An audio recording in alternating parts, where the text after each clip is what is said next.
우리가 잃어버린 것들에 대하여 라는 시리즈 말씀으로 쭉 10번의 말씀, 오늘은 11번째인데요.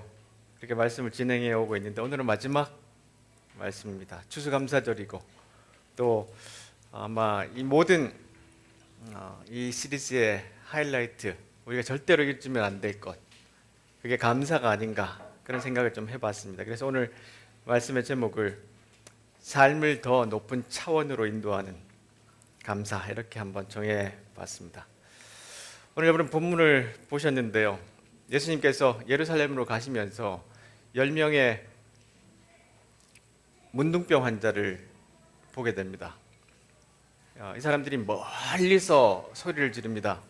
원래 이 문둥병 환자들은 이스라엘에서는 아주 사회적으로 격리를 시켜놓고, 특히 이제 율법을 줘서 사람들이 최소한 50보에서 100보 이상 보이면 자기 스스로 부정하다, 부정하다 라고 스스로 소리를 질러야 돼요. 그러니까 그게 얼마나 마음이 무너지겠어요. 그렇죠? 그러니까 가족도 못 보고 사회적으로 격리도 돼 있는데 스스로 계속해서 사회적으로도 그렇고 종교적으로 그렇고 나는 부정하다, 부정하다 이렇게 소리를 질러야 되는 사람들, 이렇게 10명이 지금 무리를 지어 다니는데 어느 날 예수님께서 지나가시는 것을 봤어요. 우리에게 자비를 베풀어 주십시오, 이렇게 소리를 지릅니다. 자, 이야기는 이제 교회 좀 웬만큼 다니신 분들은 좀 알고는 계시는데 오늘 감사와 맞추어서 이 말씀 묵상을 좀 또 다르게 해보려고 합니다. 예수님께서 이런 반응을 하셨어요. 그런데 9은 어디 있느냐? 10명이 다 나음을 입었는데 그 중에 한 사람, 사마리아인 한 사람만 돌아와서 예수님 앞에 감사를 표했습니다. 그러니까 예수님께서 아니 10명이 다 나음을 입었는데 나머지 9은 어디 있느냐? 자, 여러분, 감사는 인간의 본성을 거스릅니다. 인간은 원래 감사를 잘 안 합니다. 자, 보실까요? 혹시 여러분 그 더 심슨즈라고 하는 미국 만화를 혹시 보신 적 있나요? 굉장히 유명한 만화인데 저녁 식탁에서 이제 아빠 심슨이 이제 그 아들 바트한테 야, 식사 기도 좀 해라 그랬더니 이렇게 기도합니다. 하나님, God, we paid for all this ourselves. 우리 모두가 이거 우리 돈으로 산 거예요. 그러니까 so thanks for nothing. 감사할 게 하나도 없어요. 이렇게 기도합니다, 아이가. 근데 이게 아이만 그러냐? 이 인간의 본성이라는 거예요. 감사의 재발견이라는 책에서 제레미 애덤 스미스가 이런 이야기를 합니다. 감사는 인간 내면에 깊이 뿌리 내린 여러 심리적 성향을 정면으로 거스른다. 그중 하나가 자기 중심적 편향이다. 잘 되면 내 탓, 안 되면 남 탓, 또는 상황 탓하는 그 성향 말이다. 또한 감사는 환경을 통제하고픈 욕구와도 충돌한다. 마지막으로 감사는 콩 심은데 콩 난다는 공평한 세상 가설과도 모순을 빚는다. 선한 사람은 흥하고 나쁜 사람은 망한다지만 어디 인생이 늘 그렇게 흘러가던가. 때로는 선한 사람이 망하고 나쁜 사람이 흥하기도 한다. 우리는 스스로 창조자라고 여기며 마음대로 살고 싶어 한다. 우리는 받는 걸 당연시한다.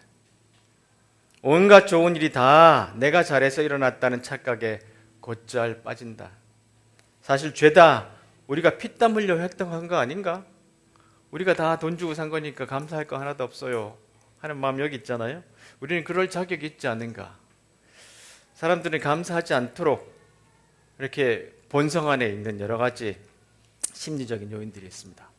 그리고 시간이 지날수록 요즘 세대가 더 그러한데 디모데후서에 보시면 마지막 날에 이런 이야기를 합니다. 그때는 사람들이 자신과 돈만 사랑하고 뽐내고 교만하며 다른 사람들 헐뜯고 부모에게 순종하지 않고, 또 보세요, 또한 감사하지 않고, 점점점 감사하지 않는 마음들, 그런 모습들이 좀 더 퍼져가고 편만해지는 것 같습니다. 자, 그리고 이것이 본성에만 거스른 이유가 있는데 또한 우리 뇌에도 그런 일이 있대요. 보세요.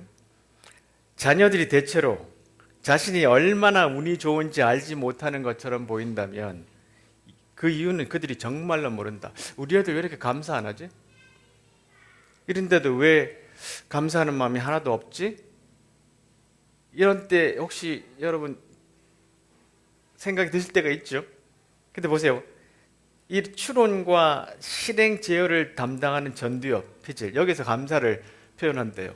근데 이게 발달이 아직 안 된 거예요. 그래서 애들한테 이걸 자꾸 발달시켜 줘야 된다는 말인데 문제는 어른도 발달이 안 됐어요.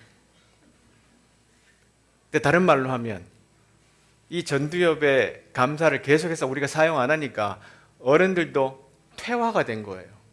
우리도 이 감사의 전두엽 피질이 지금 퇴화된 상태가 되니까 당연하게 여기게 되는 거예요. 그래서 우리 자녀에게 자꾸 그런 감사의 자세를 가르쳐 주려면 반복해서 계속해서 부모들이 잘 보여줘야 된다고 하는데 우리가 그렇지 못하니 우리도 좀 배워야 되겠죠. 두 번째로 보세요. 그들은 가는 도중에 몸이 깨끗해졌어요. 이들이 예수 선생님 우리에게 자비를 베풀어 달라고 그랬을 때 뭐 먹을 거 좀 달라고 그랬나? 구체적으로 이들이 말하지 않습니다. 그런데 예수님께서 하시는 말씀이 제사장에게 가서 너희 몸을 보여라. 제사장에게 간다는 뜻은 몸이 나았다는 것을 전제로 하고 가는 거예요. 그러니까 이들이 이제 길을 가고 있는 도중에 몸이 점점 깨끗해졌어요. 문둥병이 사라져 버렸어요. 근데 보세요. 이들은 아무 노력을 안 했습니다. 그렇죠? 그냥 예수님 자비를 베풀어 주세요 그랬는데 제사장에게 가라 그러니까 가는 도중에 몸이 나았단 말이에요. 자, 노력 없이 얻은 은혜는 사람들이 값싸게 여기는 경향이 있습니다.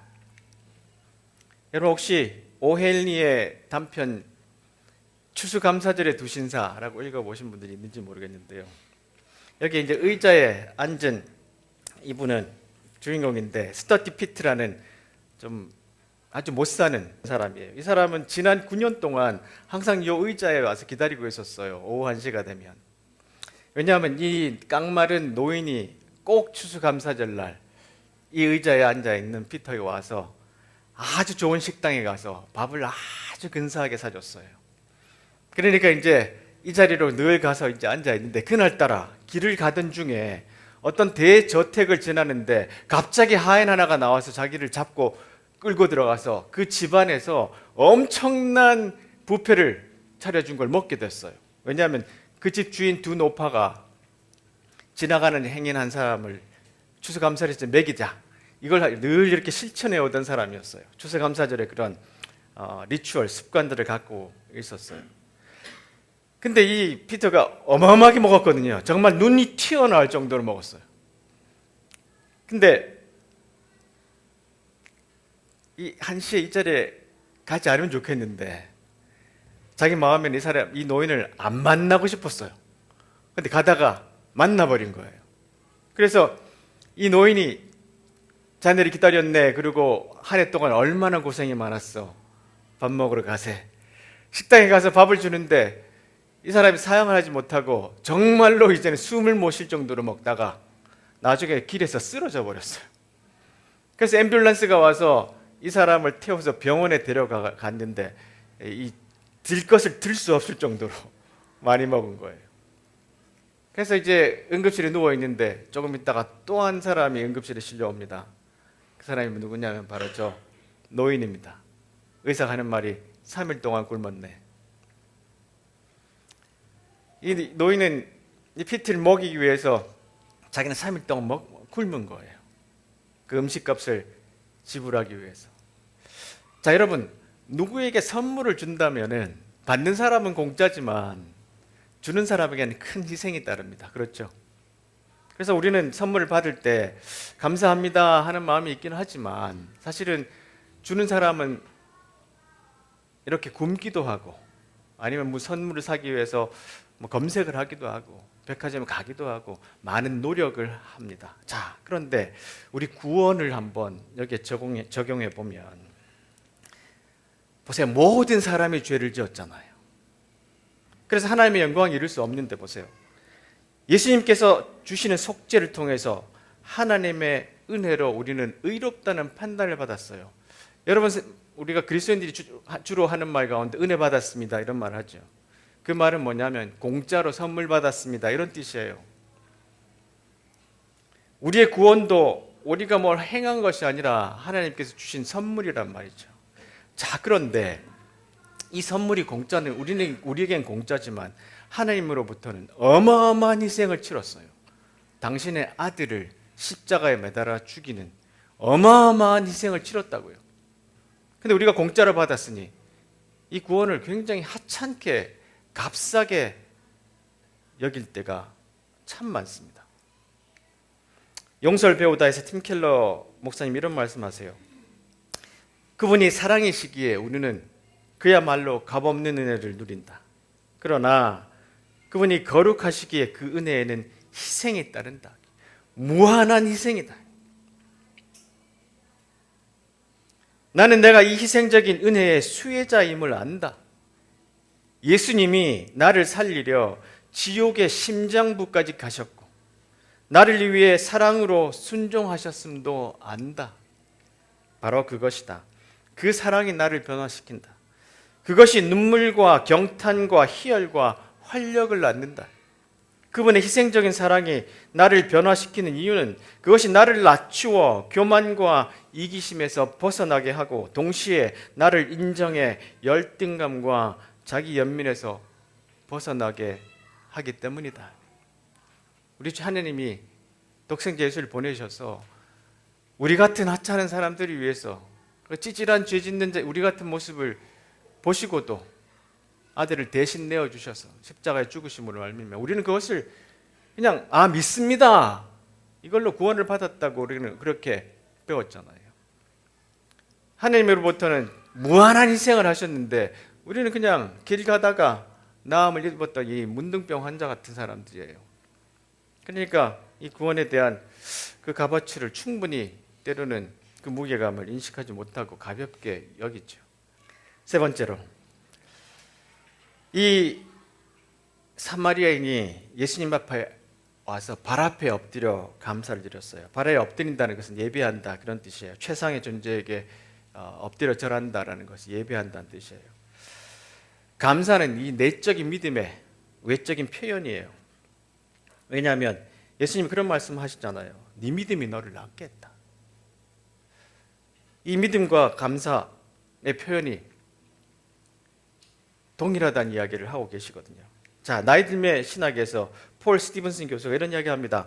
감사는 우리가 독립적이지 않다는 사실, 우리는 하나님께 모든 것을 의지한다는 사실, 하나님은 선하다는 사실, 인생은 멋지다는 사실, 그리고 우리는 우리 자신의 운명을 좌우하는 주인이 아니라는 사실을 인정하는 것이다. 주님 앞에 가서 발 앞에 엎드렸잖아요. 그것은 뭐냐면 내 운명의 주인은 내가 아니라는 것을 인정하는 것. 그게 감사의 표현이에요. 굉장히 겸손한 표현이 우리가 감사하는 모습입니다. 근데 아까 본성을 거스른다는 것이 인간이 겸손하기 힘들잖아요. 그러니까 혹시 감사를 표현하면 내가 저 사람보다 좀 아래에 설까 봐 감사 잘 안 해요. 위버맨시에서 니체가 이런 이야기를 했습니다. 진정으로 강한 사람은 감사할 줄 안다. 감사는 예의를 차리는 게 아니라 누군가의 내 삶에 의미 있는 영향을 주었다는 사실을 솔직히 인정하는 것이다. 예수께서 나에게 영향을 주었다는 것을 솔직하게 인정하고 나아가는 것, 그 모습이 진짜 강한 사람인데 급히 나음을 입은 사람들은 그 자리를 떠나갔죠. 위버맨시라는 뜻이 슈퍼맨이라는 뜻입니다. 초인, 정말 강한 사람. 이들은 누군가가 내 삶에 의미 있는 영향을 줬다. 이것을 기억하는 사람. 교황께서도 이런 말씀을 하셨어요. 요즘 우리 사회를 보면 거친 말과 무례함을 오히려 당당함의 표현처럼 여기는 것 같다. 참으로 안타깝습니다. 개인의 삶은 물론 공적인 자리에서도 마찬가지입니다. 우리는 무례한 사람들을 굉장히 자주 봐요. 부드러운 말씨와 배려, 감사하는 마음이 도리어 약점으로 여겨지고 때로는 불신의 대상이 되기도 합니다. 하지만 우리는 이런 흐름에 맞서야 합니다. 사회의 기초인 가정에서부터 시작해야 합니다. 감사와 배려의 마음을 키우는 일만큼은 절대 포기할 수 없습니다. 인간의 존엄성과 사회 정의는 이런 작은 말 한마디에서 시작되기 때문입니다. 만약 가정에서 이런 마음가짐을 잃는다면 더 큰 사회에서도 그런 마음을 찾기 어려울 것입니다. 특히 신앙인에게는 감사는 신앙의 핵심입니다. 감사할 줄 모르는 그리스도인은 하느님 나라의 언어를 잊어버린 사람과 같습니다. 네 번째로, 예수님이 내 믿음이 너를 낫게 하였다고 하셨는데요, 감사는 구원을 완성하는 길로 인도하는 것. 감사를 통해서 예수님 앞에 엎드리니까 삶의 차원이 달라졌어요. 예수라는 분을 만나면서 제사장에게 간 것이 중요한 게 아니라 예수님 발 앞에 엎드리니까 내 삶의 차원이 새롭게 열린 거예요. 믿음이라는 삶의 차원이 새롭게 열리는 것이 바로 이 감사의 표현입니다. 감사를 하게 되니까 내 삶이 다른 차원으로 승화되었어요. 소위 말해서 another 레벨이라 그러죠. 레벨이 한층 올라가는 삶을 사는데 그 중요한 레시피가 뭐냐면 바로 이 감사입니다. 감사하면 달라지는 것들이라는 책에서 제네스 케플러는 이런 이야기합니다. 정상에 곧바로 데려다 주는 길은 없으며 정상에 아예 이르지 않는 길도 있다. 하지만 감사하면 적어도 경치가 아름다운 길로 갈 수 있다. 가는 길에 계속 불평하고 짜증내고 그런 인생이면 얼마나 힘들죠. 얼마나 힘들까요? 그런데 힘든 길을 가더라도 감사가 있으면 아름다운 경치가 있는 길이 될 수 있다는 그런 교훈입니다. 또다시 그가 이야기하기를, 프랑스 소설가 마르셀 프루스트가 진정한 발견은 새로운 풍경을 찾는 것이 아니라 새로운 시각으로 보는 것이다 라는 명언을 남겼는데요, 나는 침대와 농담과 통장을 공유하는 한 남자, 남편이겠죠. 새로운 시각으로 볼 때가 되었다고 생각했다. 남편을 좀 새로운 시각으로 볼 때가 되었다. 고마움을 표시하는 것은 기본 예절인데도 가장 사랑하는 사람들에게는 좀처럼 그런 말을 하지 않게 된다. 그래서 좋아하는 사람, 사랑하는 사람, 가까운 사람들한테 너무 당연시 여기는 일들이 많잖아요. 고맙다는 일을 잘 안 합니다. 그렇죠? 제가 이 말씀을 묵상하다 보니까 그래, 우리가 서로에게 감사한 일이 너무 적어요. 정말 감사하다는 표현 잘 안 해요. 옆에 보시면서 고맙다는 이야기 한번 하십시오. 아니, 여기 가족에 안 계신 분도 계시지만 서로에게 옆에 계신 분, 얼마나 옆에 이분이 안 와서 예배할 자리에 안 앉아 계시면 얼마나 허전합니까? 그렇죠? 모든 분 다 마찬가지예요. 오늘도 독감 걸려서 못 온 우리 동주 못 보니까, 그렇죠? 마음이 참 아파요. 뭐 그런 것처럼. 그리고 우리가 보니까 충분히 감사하다는 말을 사회에서도 잘 안 해요. 그러니까 사회가 너무 각박해지는 거예요. 그러니까 이 인간 평생 이렇게 나를 애먹였다, 뭐 이런 생각. 그게 아니라 마음이 좀 주님이 주시는 이 큰 공짜로 얻은 은혜, 이것 때문에 나도 좀 더 감사한 마음이 풍성하면 같이 사는 길도 아름다울 수 있죠.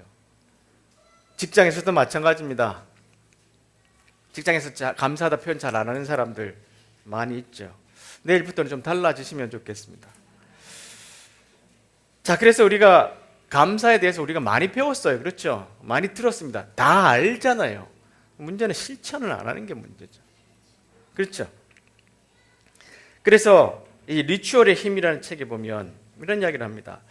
감사하는 마음은 이것이 삶이 제공하는 전부이고 절망이 승리한다는 생각을 떨쳐버린다. 감사는 새로운 이야기를 안겨준다. 예수님 앞에 가니까 이제 새로운 이야기가 생겨요. 가난한 자, 버림받은 자, 병든 자, 수감된 자, 추방당한 자, 학대받은 자, 잊혀진 자, 그리고 보다 편안한 육체적 환경에 있는 모든 자들의 삶이 독특하고 품위 있는 방식으로 축복받았다는 걸 알게 해준다. 당신의 인생도 내 인생도 지금 이 순간 우리 모두는 삶이라는 최고의 선물을 공유하고 있다. 감사하면 새로운 차원이 열린다는 거예요. 지금 이 자갈길 같은, 우리 북한산에 가시다가 보면 너덜길이라고 나옵니다. 자갈밭인데요, 산이 한 500m 될 정도로 인간의 마음이 너덜너덜해질 정도로 힘든 길이 나와요. 그래서 사람들이 불평하고 갈 수 있습니다. 왜 이런 길을 가야 되나? 근데 그 길마저도 아름다울 수 있어요. 새로운 차원이 열리도록 우리만의 감사하는 이 습관들, 리추얼들을 계속 만들어야 합니다. 다섯 번째로 결론을 말씀드리면 이것은 훈련해야 돼요. 저절로 안 됩니다. 아까 말씀드린 것처럼 우리의 전두엽이 벌써 감사 안 하는 것으로 지금 고정되어 있어요. 그러니까 훈련해야 돼요. 이 리추얼이라는 말이 좀 어려운 말인데 이것은 뭐냐면 의례라는 말입니다. 골로새서에 보시면 그리스도의 평화가 여러분을 조화롭게 하고 보조를 맞추게 하고, 보세요. 이것을 상실한 채 자기 신의 일에만 몰두하는 그런 사람이 되지 말고 감사하는 마음을 기르십시오. 그리스도의 말씀, 그 메시지가 여러분의 삶을 마음껏 드나들게 하십시오. 메시지가 여러분 삶에 속속들이 스며들도록 충분한 자리를 만드십시오. 이게 리추얼이에요. 내가 주님 앞에 정해진 시간에 딱 앉아서 우리의 마음을 가다듬고 시간을 드리고 하나님이 내 안에서 일하도록 마음을 열어드리는 것, 공간을 내어드리는 것, 이게 진짜 영성의 자리인데 우리 그걸 정말 안 해요. 그러다 보니까 작은 일에, 세상 사람들이 겪는 모든 작은 일에도 우리는 똑같이 흔들리고 힘들어 하게 되는 겁니다. 감사의 재발견의 책에서 이런 이야기를 합니다. 감사는 단순한 제스처가 아니다. 사고와 정서, 행동을 수반하면서 유의미한 결과를 내는 풍성하고도 다면적인 경험이다. 감사는 하루아침에 습득할 수 없다. 어린 시절과 청년기를 통과하며 부단한 과정을 통해 학습해야 하는 품성이다. 그렇죠? 이 굳어진 뇌가 이걸 다시 재회로를 만들려면 계속해서 하루아침에 안 되고요. 연습해야 되고 리추얼 계속해서 습관으로 만들어야 돼요. 제임스 K. 스미스도 이런 이야기를 합니다. 매일 성찰이라는 삶에 주목하기 위한 실천. 하나님의 임재를 묵상하고요. 보세요. 감사하는 마음으로 하루를 돌아보는 것. 유명하고 깊이 있는 영성 작가들은 다 이야기를 합니다. 하나님 앞에서 당신의 감정에 대해 생각해봐라. 그날 기억에 남는 한 가지 사건을 두고 기도해라. 그런 다음 의도적으로 내일을 바라봐라. 삶의 의례, 이 리추얼, 습관, 이 삶의 의례와 주기를 돌아볼 시간을 마련해라. 시간을 마련해야 됩니다. 이분이 누구냐 하면 크리스티나 코스타라는 분인데요. 이분이 이제 중학교 선생님을 하다가 이제 심리학 박사 과정에 들어갔어요. 근데 이제 중학생들 가르칠 때 이런 행동을 하게 했답니다. 의례를. Kiss your brain. Kiss your brain. 이렇게 이제 가르쳤대요. 근데 이 사람이 박사 과정을 하다가 어느 날 엄청난 두통이 왔습니다. 그래서 병원에 가봤더니 악성 뇌종양이에요. 엑스를 보니 그 MRI를 보니까 정말 어마어마한 큰 뇌종양이 머리에 있었어요. 이분이 이제 수술을 하면서 사람들이 암과 싸워라, 이겨라, 전사가 되라. 그런데 자기는 그게 아니라는 생각이 들었어요. 그 다음부터 자기가 생각해 보니까 내가 우리 중학생한테 가르쳤던 그걸 계속해 보자. 그래서 자기가 자기 머리에다 kiss your brain, kiss my brain 이렇게 계속 이제 이 리추얼을 행한 거예요. 그러니까 의사들이 비웃었어요. 아이고, 중학생들에게 하는 거를 심리학 박사 과정이나 된 사람이 저걸 하냐. 근데 이 사람이 놀라운 걸 발견했어요. 보세요. 이분이 한 테드 토크에 나와서 한 말 그대로 옮겼습니다. 한국말로. 우리가 감사를 표현할 때 뇌는 도파민과 세로토닌을 분비합니다. 이 두 가지 신경 전달 물질은 우리의 감정과 기분을 책임지는 중요한 물질입니다.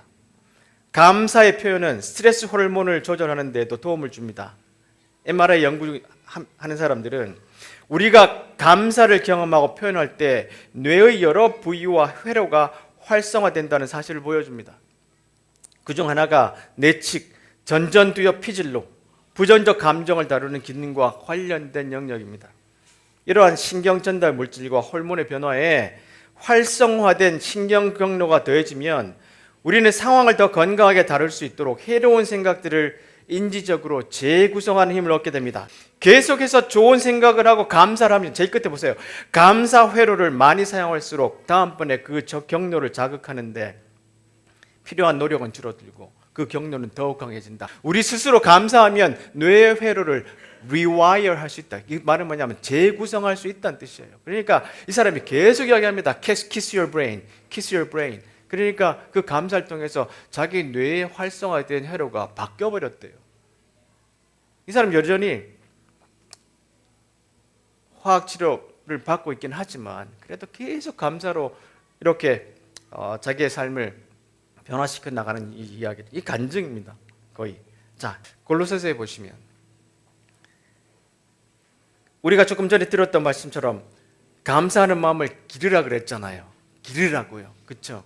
바로 그 말씀을 우리가 계속해서 행하고 연습하면 우리의 뇌 회로가 감사로 바뀌면 우리 감사는 우리 안에 어마어마한 새로운 차원을 열어줄 뿐만 아니라 여러분 의학적으로도 수많은 변화를 우리 속에 가져오게 되죠. 심지어 젊어지게도 만든답니다. 아직 오지 않은 날들을 위하여라는 책에서 파스칼 브리크네르, 프랑스의 대문호입니다. 이분은 이런 마지막 나이가 들어서 마지막에 쓰는 이런 글들 중에 이런 이야기를 합니다. 우리는 상처받았지만 충만함을 얻었다. 이루어지지 않은 기도가 참 많다. 그렇지만 우리가 올리지 않았던 기도가 100배로 성취되기도 했다. 우리는 악몽을 관통했고 보물을 받았다. 삶은 참 잔인하거나 지독할 수도 있고 충성할 수도 있었다. 매일 아침 받은 바에 감사하면서 입 밖으로 소리내어 고맙습니다 라고 말하자. 이게 리추얼이에요. 당연히 받았어야 했던 것은 하나도 없었다. 이 터무니없는 은총이 감사하다. 아침이고 저녁이고 아침을 시작할 때나 저녁에 꼭 고맙습니다. 감사합니다. 하나님 앞에 그렇게 또 기도할 뿐만 아니라 우리 주위에 있는 사람들에게도 고맙습니다. 감사합니다. 그걸 우리 삶의 습관으로 계속 드리고, 여러분 감사 저널 일기 들어보셨죠? 하루에 3개 이상 감사 써보자. 이런 것도 한번 우리가 해보면 좋겠다 그런 생각을 합니다. 데살로니가 전서에서 우리 그리스도인의 삶의 방식을 이렇게 이야기합니다. 무슨 일에서든지 기뻐하십시오. 항상 기도하십시오. 그 다음요, 다 같이 시작. 무슨 일에든지 하나님 앞에 감사하십시오. 이것이야말로 하나님께서 그리스도 예수 안에 있는 여러분에게 바라시는 생활 방식입니다. 기도하겠습니다.